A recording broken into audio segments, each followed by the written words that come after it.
아버지 하나님, 오늘도 주의 사랑하는 자녀들 하나님의 말씀 앞에 앉았습니다. 주의 능력과 지혜가 우리와 함께하여 주시옵소서. 이 말씀을 읽고 이해하며 이 말씀이 주시는 참 능력을 가지고 이 세상 살아가게 하옵소서. 예수님의 이름으로 기도드리옵나이다. 아멘. 하나님의 말씀을 보도록 하겠습니다. 하나님의 말씀 창세기 4장 1절부터 7절까지를 봉독해 드립니다. 하나님의 말씀입니다.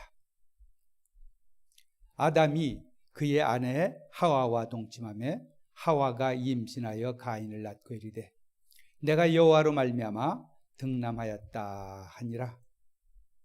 그가 또 가인의 아우 아벨을 낳았는데 아벨은 양치는 자였고 가인은 농사하는 자였더라. 세월이 지난 후에 가인은 땅의 소산으로 제물을 삼아 여호와께 드렸고 아벨은 자기도 양의 첫 새끼와 그 기름으로 드렸더니 여호와께서 아벨과 그의 제물은 받으셨으나 가인과 그의 제물은 받지 아니하신지라. 가인이 몹시 분하여 안색이 변하니 여호와께서 가인에게 이르시되 내가 분하여 함은 어찌 됨이며 안색이 변함은 어찌 됨이냐. 내가 선을 행하면 어찌 낯을 들지 못하겠느냐. 선을 행하지 아니하면 죄가 문 앞에 엎드려 있느니라. 죄가 너를 원하나 너는 죄를 다스릴지니라. 자, 지금은 오늘 이 장면은 이제 아담의 가정에 자녀들이 낳기 시작했고 그 자녀들 가운데 일어났던 처음 일들을 말하고 있습니다. 자, 말씀을 보겠습니다. 아담이 그 아내 하와와 동침하며 그랬습니다. 동침했다는 말을 썼는데 이 성경 본래 말은 알았다 그런 말씀을 했습니다. 아담이 그의 아내 하와를 알았다. 그래서 이제 그 알았다는 말이 되게 넓게 쓰여서 누굴 안다는 말이 이렇게 부부 사이에는 동침을 했다. 이런 말이 되었습니다. 아담이 그의 아내 하와 동침하며 하와가 임신하여 가인을 낳고 이르되 내가 여호와로 말미암아 등남하였다 하니라. 참 기쁜 날입니다. 내가 여호와로 말미암아 등남하였다. 얼마나 기쁜 말씀이겠습니까? 하나님께서 주신 씨를 얻게 됐고 그리고 낳은 기쁨을 얻게 됐고 새로운 생명을 갖게 됐습니다. 자, 그래서 기쁨이 있습니다. 자, 그런 다음에 또 보겠습니다. 그가 또 가인의 아우 아벨을 낳았는데 또 아우까지 납니다. 아벨까지 낳습니다. 자, 그래서 이제 부부와 두 아들을 가지게 되었습니다. 참 하나님께서 아벨의 가정을 축복하신 것입니다. 인류를 축복하신 것입니다. 그리고 아담과 하와를 창조하셨을 때에 땅에 번성하여서 충만하라, 땅을 정복하라 하신 말씀을 따라서 이제 자녀들이 낳기 시작하고 그 자녀들을 낳는 기쁨을 갖게 되었습니다. 자, 이제 그 다음에 보면은 아벨은 양치는 자였고 가인은 농사하는 자였더라. 이제 그들이 장성하여서 직업을 갖게 됐는데 그때에 이렇게 더 다른 직업을 갖게 됐습니다. 아벨은 양치는 자였다. 아벨은 목축업을 했다는 것입니다. 양치는 자로서 목축업을 했습니다. 가인은 농사하는 자였더라. 가인은 농업을 하는 자, 땅을 경작하는 자였습니다. 자, 그래서 여기 일단 보면은 직업에 양치는 자, 농사하는 자 있습니다. 직업에는 여기에 지금 어떤 구별은 없습니다. 실제로 아벨에게도 땅을 경작하라 그렇게 말씀했습니다. 땅을 경작하며 이 하나님께서 주신 이 땅을 경작하는 것이 사람의 의무였고 기쁨이었습니다.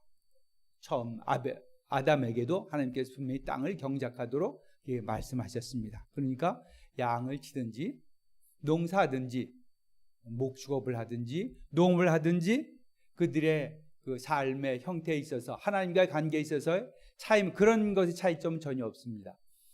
양을 키워서 그걸 가지고 하나님께 드릴 수 있으니까 더 나은 직업이라든지 농사하는 것이 뭐 더 못하다든지 이런 건 전혀 없습니다. 하나님께서 다 주신 직업들이었습니다. 아벨은 양치는 자였고 가인은 농사하는 자였더라. 그 다음에 세월이 지난 후에 가인은 땅의 소산으로 제물을 삼아 여호와께 드렸고, 세월이 지난 후에, 세월이 지났다는 것은 1년이 지났다는 얘기입니다. 농사는 단이죠. 우리가 농사를 지게 되면 봄부터 시작해서 가을에 추수하게 되고 이제 겨울을 지나서 다시 또 1년이 지나고 1년이 지나서 1년 단위로 우리가 농사를 하게 됩니다. 그래서 세월이 지나면 1년, 이제 농사가 끝나고 나서 농사한 후에 1년의 세월이 지나서 이렇게 그들이 장성하연 후에라는 말이보다는 어떤 한 기간 단위 1년 동안 열심히 일해서 세월이 지난 후에 1년이 지난 후에 그들이 이런 일을 했습니다. 가인은 땅의 소산으로 제물을 삼아 여호와께 드렸고, 아벨은 자기도 양의 첫 새끼와 그 기름으로 드렸더니. 참 신기한 말씀드립니다. 가인은 땅의 소산으로 제물을 삼아 여호와께 드렸고, 농사를 지었고 그것의 소산을 가지고 하나님 앞에 나왔다는 것입니다. 예배를 했다는 것입니다. 감사의 생활을 했다는 것입니다. 또 아벨도, 그 다음 절은 아벨은 자기도 양의 첫 새끼와 그 기름으로 드렸더니. 자, 저희가 하나님께 감사하고 또 우리의 소산을 가지고 하나님께 나아가는 것은 우리 인생에 당연한 그런 일입니다. 이것이 어떤 법적으로 아니면 율법적으로, 이 다음에 이제 모세가 그런 율법을 하나님께 받아서 그때부터 되기 이전에 이미 벌써 자신의 소산으로 하나님께 드리고 예배하고 또 자신의 삶을 하나님께 주신 것을 감사하는 이런 감사와 그 예배가 이미 처음 인간들에게, 인류에게 있었던 것입니다. 자, 이것은 이제 아마 아담과 하와가 하나님께서 자기들을 지으셨고 에덴 동산에 살게 하셨고 또 이제 후에 쫓겨났지만은 이 세상 살게 하셨고 태어나게 하셨고 하나님을 아는 자로서 그 가정의 그 전통이었을 것입니다. 아담과 하와는 하나님을 아는 자들이었습니다. 비록 그들이 범죄해서 쫓겨나긴 했지만 하나님을 아는 자들이었고 하나님을 사랑하는 자들이었고 하나님을 경배하는 자들이었습니다. 그러니까 그들도 그렇게 했을 뿐만 아니라 자식들에게도, 가인에게도, 아벨에게도 분명히 교육을 한 것일 것입니다. 그러니까 지금 그들이 가인은 자기 농사한 걸 가지고 와서 하나님께 드렸고, 아벨도 자신의 양을 치는 그 목축의 결과를 가지고 하나님 앞에 드렸습니다. 자, 저희가 우리 삶의 모든 부분에서 하나님을 알지 못한다 할지라도 사람들의 이런 하나님께서 우리에게 주신 그것을 감사하는 그 생활은 우리 인간 속에 들어있는 기본적인 우리 행위의 그런 요인들이 되고 있습니다. 저희가 하나님을 믿기 때문에만 그런 것도 아니고 당연히 이제 하나님을 믿은 자들은 더욱더 그렇습니다. 하나님께서 우리에게 주신 것 감사하고 그것을 가지고 하나님 앞에 드리고 그러면서 하나님 앞에 하나님과의 교제를 이루고 하나님께서 우리에게 주신 축복을 받고 하는 것이 우리의 삶의 아주 중요한 부분인 것입니다. 우리가 헌금을 한다든지 어떤 예물 드린다든지 하는 것들을 너무 율법적인 관점에서 보면은 참 문제가 심각해집니다. 요즘 보면 이제 뭐 헌금을 드려야 돼요, 말아야 돼요, 뭐 11조를 드려야 돼요, 말아야 돼요, 이런 생각을 많이 합니다. 다 구약에서 이미 그건 다 없어진 거 아닙니까? 근데 그것은 율법을 만들어서 율법이 지키려 했던 거고 율법이 이제는 없어졌으니까 율법은 그 구약에서 말하는 그런 율법이 이제 우리가 더 이상 관계는 없으니까 이제 없어졌다. 그렇게 말할 수가 없는 것입니다. 왜 그러냐면 오늘 여기서도 보았듯이 아벨은 양치는 자였고 그런데 세월이 지난 후에 가인은 땅의 소산으로 제물을 삼아 여호와께 드렸고 아벨은 자기도 양의 첫 새끼와 기름으로 드렸더니, 그것이 당연한 그냥 우리 삶의 결과입니다. 당연한 것입니다. 하나님께서 우리에게 주신 것 기쁨으로 감사함으로 주님 앞에 나오는 것입니다. 우리가 법적으로만 늘 율법적으로 생각할 것이 아니고 하나님께서 우리에게 주신 것들을 늘 기쁨으로 받고 그것을 감사함으로 하나님께 드리고 또 하나님께서 우리에게 주신 축복을 더 구하고 바라는 이런 일들을 우리의 삶의 아주 중요한 부분으로 알고 또 실행을 해야 될 것입니다. 자, 그런데 여기 이제 문제가 생겼습니다. 둘 다 예물을 하나님께 가져왔습니다. 가인은 농사하는 자였기 때문에 농작물을 가져왔습니다. 아벨은 양을 치는 자였기 때문에 양의 첫 새끼와 기름을 가져왔습니다. 그 예물 자체에는 전혀 문제가 없었던 것입니다.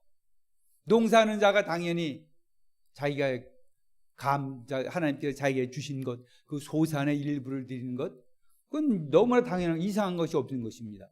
나는 농사 지는데 하나님이 양을 더 기뻐하시니까 동생한테 가서 양을 가져다가 양을 드려야지. 그럴 필요가 없는 것입니다. 자기의 삶을 하나님 앞에 드리는 겁니다.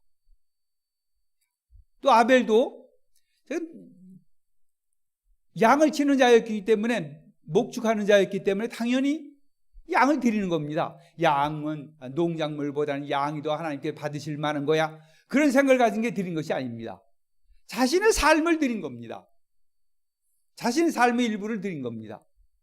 그래서 가인이 가지고 온 농작물이나 아벨이 가져온 양이나 그 자체로는 아무 문제가 없었습니다. 근데 여기에 이제 하나님께서, 자, 여기 보면 여호와께서 아벨과 그의 제물은 받으셨으나, 아벨과 그의 제물은 받으셨으나 가인과 그의 제물은 받지 아니하신지라. 이런 일이 생겼습니다. 가인이 가져온 것은 받지 아니하시고 아벨이 가져온 건 받으셨습니다. 무슨 이유가 있었을까? 여기에 말씀드린 것처럼 종류는 문제가 아닙니다. 농작물이 잘못된 거 아닙니다. 또 축산물이 더 나은 것이 아닙니다. 똑같은데 각각 자기의 직업이었으니까. 왜 그런 거예요? 여기에 문제가 여기 있는 것입니다. 자, 아벨은 자기도 양의 첫 새끼와 그 기름으로, 양의 첫 새끼, 첫 번째 것을 드렸다는 것입니다. 그리고 그 기름으로, 그 기름이라는 것은 그 희생 제물 중에서 가장 중요한 부분인 것입니다. 제일로 중요한 부분이 제일로 사람들이 귀중히 여기는 것입니다. 기름이라는 것은 단순히 그 기름 지방 덩어리라기보다도 기름으로 덮인 그 부분들이죠. 기름이라는 것은 사실은 그 당시에는 굉장히 하나님께서 그 사람들이 귀히 여기신 것들이 제일로, 그런 그 동물의 살 중에 제일로 중요한 것을 여겨졌던 것이었습니다. 그래서 이제 나중에 율법에서도 그 가장 중요한 이 기름은 불에 태워서 하나님께 올렸습니다. 자, 이것처럼 아벨은 첫째 것을 드렸다는 것입니다. 그리고 그 기름으로 드렸다는 것입니다. 구별해서 제일 좋은 것으로, 첫째 것으로, 제일 좋은 것으로 하나님께 드렸다. 하나님께 드릴 때 충분한 생각을 하고 무엇이 더 좋은 것인지 그것을 알고 그것을 골라서 진정된 마음으로 하나님께 드렸다는 것입니다. 그런데 가인의 경우에는 그냥 땅의 소산으로 이렇게 하나님 가져왔다 이런 말 썼습니다. 특별히 땅의 소산이라기 중에서 땅의 소산으로 어떤 것을 드렸는지 이런 걸 말씀이 없습니다. 아벨에 대해서는 그 첫 새끼와 그 기름으로, 그래서 하나님께서 아벨의 것은 받으시고 가인의 것은 받지 않으셨습니다. 여기에 받으셨다는 그런 것을 어떤 방법으로 받으셨는지 그 나타내는 구체적인 그 방법에 대해서는 말씀하지 않으셨습니다. 이제 구약의 다른 그 성경에 보면 불을 태우기도 하시고 이제 그런 방법이 있지만 여기서는 방법을 말씀하지 않으셨습니다. 어쨌든 간에 두 사람이 다 알도록 겉에 드러나는 방법으로 하나님께서 대하셨습니다. 그래서 아벨의 것은 받으셨고 가인의 것은 받지 않으셨습니다. 자, 그랬더니 이 가인은 굉장히 화가 많고 또 성격이 급하고 이런 사람인 것 같습니다. 그랬더니 이제 이런 반응을 보였습니다. 가인과 그 제물은 받지 아니하신지라 가인이 무없이 분하여 안색이 변하니, 하나님 앞에서 몹시 분하여 안색이 변하니. 자, 저희가 보통 이제 어른들 앞에서는 화가 나도 속으로 뭐 이렇게 그 겉으로 드러나질 않습니다. 그리고 어른들 앞에서는 우리가 사실 정말 우리가 존경하고 아니면 정말 대단하신 분이라는 분 앞에서는 화낼 생각조차 안 합니다. 야단 맞으면 야단 맞는 거지. 그리고 예, 알았습니다 하고 공손히 그에 따르는 거지. 우리가 생각하기에 대단한 분이 그런 하는 행동에 대해서 화를 내고 그것을 드러내고 이런 일은 하지가 않습니다. 이런 모습을 보았을 때에 이 가인이라는 사람은 그 삶 자체가, 그런 행동 자체가 그렇게 모범이 되지 못한 사람이었던 것 같습니다. 그런 사람이 분명해요. 하나님 앞에서 안색이 변하고 몹시 화를 냈다 그러니 이게 될 말입니까? 우리 사람으로도 사람이 좀 자기 아버지나 누구 앞에서는 화를 안 내지요. 야단마저도 잘못을 지적받아도 사실 정상적인 경우 화를 안 냅니다. 그냥 그러냐고 그렇습니까? 그거 받아들이는 거죠. 그런데 하나님 앞에서 가인이 몹시 변하여 분하여 안색이 변하니, 이렇게 이런 사람이니까 하나님 앞에도 그 예물을 가져올 때도 그냥 이렇게 적당히 그냥 되는 대로 가져왔던 것 같습니다. 여호와께서 가인에게 이르시되 내가 분하여 하면 어찌 됨이며 어찌 안색이 변하면 어찌 됨이냐. 자, 내가 어찌 감히 이렇게 화를 내고 분하하느냐? 내가 잘하고도 그런 것이냐? 자, 그래서 이제 보면 내가 선을 행하면 어찌 낯을 들지 못하겠느냐? 선을 행하지 아니하면 죄가 문 앞에 엎드려 있느니라. 네가 선을 행하면, 네가 잘 살았으면, 네가 하나님 앞에 잘했으면, 네가 행동에 올바랐으면, 네가 이런 일이 내가 내 예물을 안 받았겠느냐? 하나님은 단순히 예물을 받는 분이 아니라는 것입니다. 우리의 예물은 우리의 삶과 함께하는 우리의 삶의 대표물이지, 우리의 삶은 개떡같이 해놓고는 하나님 앞에 나 예배 드렸으니까, 나 예물 드렸으니까, 하나님 앞에 11조 했으니까, 그것이 아니라는 것이 우리의 삶의 11조가 올라가는 겁니다. 우리의 삶의 예물이 올라가는 겁니다. 단순히 나의 삶과 구별된 헌물이 올라가는 게 아니라는 거예요. 헌금이 올라가는 게 아니라는 것입니다. 나의 헌금은, 나의 11조는 나의 삶을, 나의 그 삶을, 행적을 대표하는 나의 삶이 올라가는 겁니다. 그래서 내 삶이 하나님 앞에 올바르지 아니했던 것이면 물질이 가더라도 그 물질을 받지 않으신다는 겁니다. 얼마나 참 우리 잘 새겨드려야 될 일이겠습니까? 우리가 하나님 앞에 헌금을 드린다, 헌물을 드린다, 예배를 드린다. 그것은 우리의 삶의 곳을 그대로 가져온다는 것입니다. 그래서 여기 지금 가인이 이렇게 화를 내고 그런 것들 보면 이 사람이 삶이 어떤지 알게 됩니다. 그래서 하나님께서 이걸 안 받았다. 죄가 문 앞에 엎드려 있니? 사람들 앞에는 죄가 문 앞에 엎드려 있어요. 항상 죄가 우리 앞에 와서 우리를 기다리고 있다는 것입니다. 우리 마음대로 행동할 수 있다는 것이죠. 죄가 너를 원하나 너는 죄를 다스릴지니라. 이 우리 타락한 죄는 죄가 옆에 와 있습니다. 그 죄가 우리에게 쓰임을 받기를 원합니다. 그것이 죄의 속성입니다. 그렇지만 너는 죄를 다스릴지니라. 이제 그렇게 죄가 옆에 와 있을지라도 죄를 짓고 안 짓고 어떤 행동을 하고 안 하는 것은 이제 순전히 우리의 책임이라는 것입니다. 자, 그래서 처음에 이렇게 아담의 자녀들이 가정이 생겼고 그 자녀들이 생겼는데 그들 사이에 이게 예물 가운데서 하나님께서 보여주신 것이 있습니다. 삶은 우리 자신을 하나님께 드리는 것입니다. 그리고 우리의 삶의 일부분이, 나의 삶의 일부분이 하나님께 갑니다. 하나님이 그걸 받으시고 우리를 축복하시고 사랑하시고 그것이 우리의 예물이 되는 것입니다.